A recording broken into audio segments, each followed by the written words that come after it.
Les puissances de 10.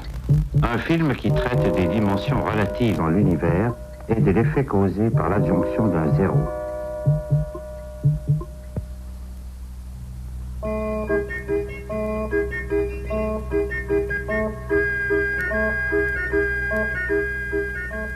Un pique-nique sur le bord du lac, à Chicago, au début d'un après-midi de détente. Octobre vient de commencer. Cette première scène a 1 mètre de large et nous l'observons à une distance d'1 mètre.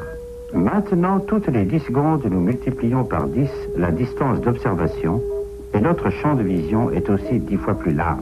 Ce carré a 10 mètres de côté et dans 10 secondes, le prochain carré sera 10 fois plus grand. 100 mètres de large, un athlète peut parcourir cette distance en 10 secondes. Les tribunes aux vives couleurs sont celles d'un stade de football. Ce carré a 1 km de côté. Ces 1000 mètres peuvent être parcourus en 10 secondes par une voiture de course. 10 puissance 4 mètres, soit 10 km. Un avion supersonique peut parcourir cette distance en 10 secondes. 10 puissance 5 mètres. Un satellite sur orbite parcourt cette distance en 10 secondes. De longues traînées de nuages, c'est le temps qu'il fait aujourd'hui dans cette région. 10 puissance 6, un chiffre 1 suivi de 6 zéros, 1 million de mètres. Nous apercevons maintenant la Terre dans sa totalité. Une minute vient de s'écouler depuis le début de notre voyage. La Terre diminue en s'éloignant, mais toutes ces étoiles sont si lointaines qu'elles semblent immobiles. Une ligne se trace à la véritable vitesse de la lumière. En 1 seconde, elle barre la moitié de l'orbite inclinée de la Lune.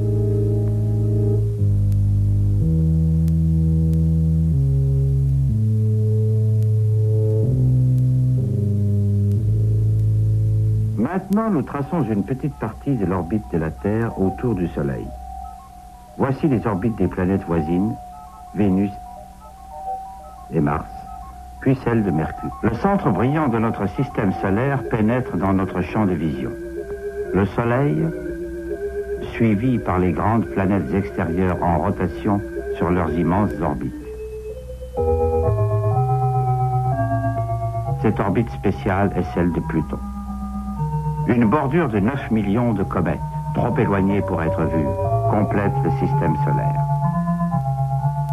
10 puissance 14. Au loin, le système solaire se réduit à un point brillant et notre Soleil n'est plus qu'une étoile parmi d'autres. En regardant vers l'arrière, nous repérons 4 constellations australes, sous un aspect encore proche de celui qui est observé sur la face opposée de la Terre. Ce carré a un côté de 10 puissance 16 mètres, soit 1 année-lumière. Les dernières 10 secondes nous ont transportés 10 années-lumière plus loin. La prochaine étape, 100 années-lumière.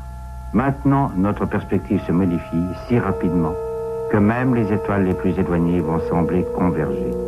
Nous dépassons enfin Antares, étoile très brillante, et quelques étoiles de la Grande Ourse. Un milieu normal des inhabituels. Des étoiles et des nuages de gaz nous entourent à mesure que nous traversons la Voie lactée. Des pas de géants nous entraînent aux limites de notre galaxie et en nous éloignant, nous commençons à observer la grande spirale plate qui nous fait face. L'heure et la trajectoire que nous avons choisie pour quitter Chicago nous ont conduits hors de la galaxie, selon un parcours à peu près perpendiculaire à son disque. Les 2 petites galaxies satellites de la nôtre sont les nuages de Magellan. 10 puissance 22, 1 million d'années-lumière. Des groupes de galaxies nous présentent un niveau nouveau de structure. Les points brillants ne sont plus des étoiles isolées, mais des galaxies avec des myriades d'étoiles. Nous dépassons le grand groupe de galaxies de la Vierge, parmi de nombreuses autres. Nous avons parcouru 100 millions d'années-lumière. Nous approchons les limites des observations terrestres. Une pause, et nous allons commencer le voyage de retour. Cette scène déserte avec des galaxies qui semblent des grains de poussière, tel est l'aspect de la majeure partie de l'univers. La richesse de notre propre environnement fait exception.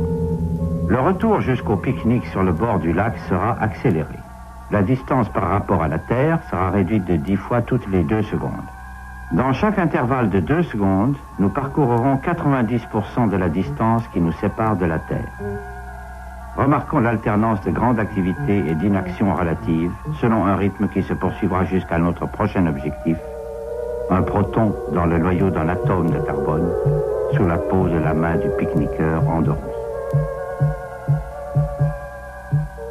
10 puissance 9 mètres, 10 puissance 8, 7, 6, 5, 4, 3, 2, 1, 0. Nous sommes revenus à notre point de départ et nous ralentissons notre mouvement après avoir atteint 1 mètre. Maintenant, nous allons réduire la distance qui nous sépare de notre destination finale au rythme de 90% toutes les 10 secondes. Chaque pas sera beaucoup plus petit que le précédent. À 10 puissance moins 2, 1 centième de mètre ou 1 centimètre, nous nous approchons de la surface de la main. Dans quelques secondes, nous allons pénétrer sous la peau, en traversant les diverses couches, depuis les cellules mortes les plus extérieures, jusqu'à l'intérieur d'un minuscule vaisseau sanguin. Les couches de la peau disparaissent tour à tour. Une couche extérieure de cellules, le collagène fibreux. Le capillaire contient des globules rouges et un lymphocyte. Nous pénétrons dans ce globule blanc. Parmi d'autres organites vitaux de la cellule, nous apercevons la paroi poreuse qui entoure son noyau. L'intérieur du noyau porte l'hérédité de l'homme dans la chaîne pelotonnée de l'ADN. En nous rapprochant, nous atteignons la double hélice elle-même, une molécule comme une longue échelle tordue dont les barreaux formés de paires de bases répètent par 2 fois les mots de notre puissant code génétique. À l'échelle atomique, l'interaction forme-mouvement devient plus visible. Nous nous intéressons à un groupe très courant comprenant 3 atomes d'hydrogène liés à un atome de carbone. 4 électrons forment la couche extérieure du carbone. Ils apparaissent comme un essaim de points clignotants. À 10 puissance moins 10 mètres, nous nous retrouvons parmi ces électrons extérieurs. Maintenant, nous parvenons aux 2 électrons internes. Alors que nous nous approchons du centre d'attraction de l'atome, nous pouvons observer un vaste espace interne. Voici enfin le noyau de carbone, si dense et si petit. Ce noyau de carbone contient 6 protons et 6 neutrons.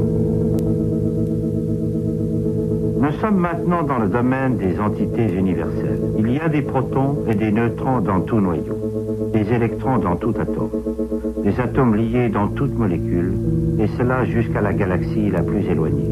Un proton isolé remplit notre champ de vision. Nous sommes à la limite de notre compréhension actuelle. S'agirait-il des quarks en interaction forte? Notre voyage nous a conduits à travers 40 puissances de 10.